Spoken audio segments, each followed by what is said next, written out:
Good day everyone. I am Jerome C. Bulawit from BECE4C. In this video, we are going to briefly discuss the welded connection in steel design and answer at least two situational problems. So what is a welded connection? Welded connections are connections whose components are joined together primarily by welds.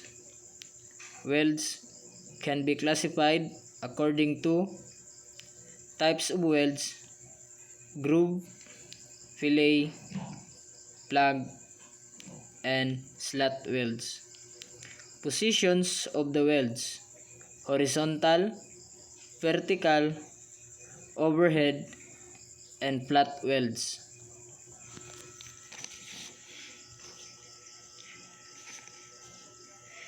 So we are now have a situation that says determine the following for a 9.525 millimeter leg size. Fillet weld of E70XX, F sub EXX is equals to 483 MPa. Problem number 1.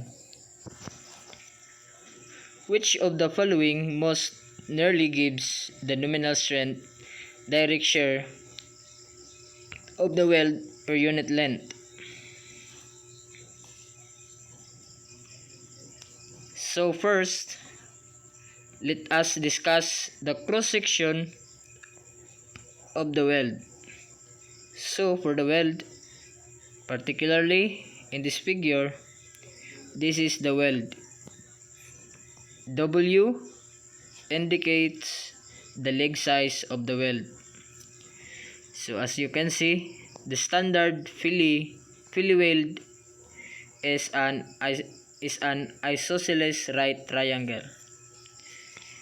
So if we're going to compute for the segment, that is simply W cosine 45 degrees, or using this angle, because since this is an isosceles triangle, this is also 45 degrees. So we can say that this angle is also 45 degrees. So it's either sine or cosine. So we will obtain the same, and then it is simplified to 0.707. So we are computing for the throat thickness, because the failure plane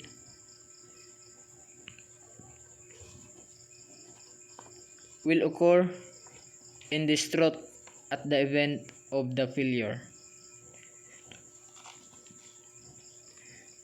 The weld will be sheared on this plane.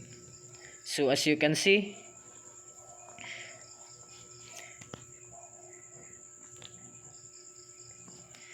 this is the true thickness that we have computed before, and then multiplied by L. That is the area where in the failure will occur. So we're going to compute the nominal strength of the weld. That is R sub N equals FNW times, that is R sub N equals F sub NW times E sub WE. The standard assumption for direct shear is that the weld will be loaded along x-axis. So meaning F sub NW is simply equal to 0.6 FEXX. So now we can compute R sub N. F sub NW is 0.6. F sub EXX is given as 483, and then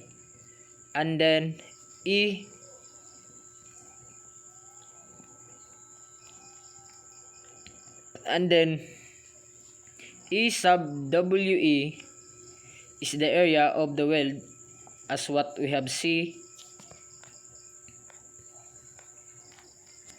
in the shaded region. This is the area being symbolized by A sub WE. So that is simply the effective throat thickness, which is this one times the length L. So for this particular problem, the throat thickness is 0.707. The given value of W is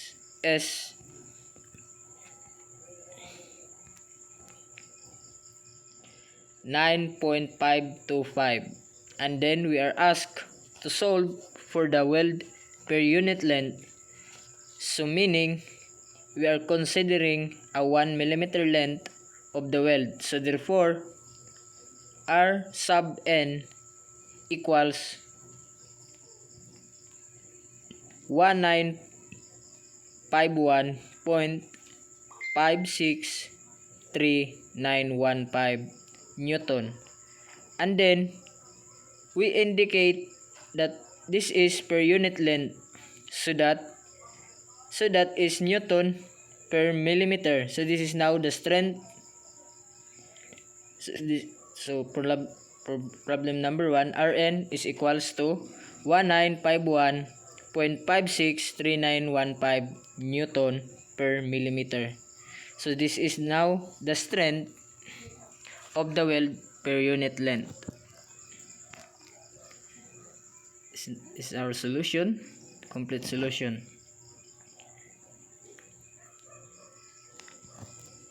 So let's proceed to problem number 2. Problem number 2. Which of the following most nearly gives the allowable strength, direct shear, of the weld per unit length?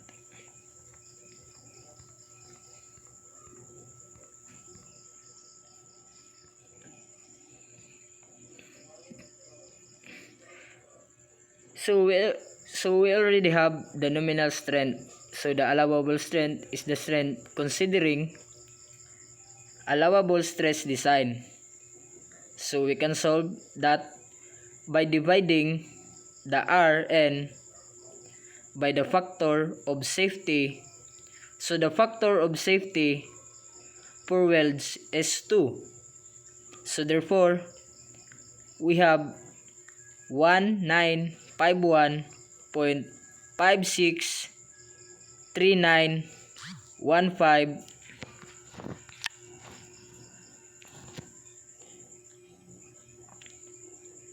divided by 2, and that gives the answer of 975.7819575 Newton per millimeter. And this is lastly, this is the complete solution. Thank you.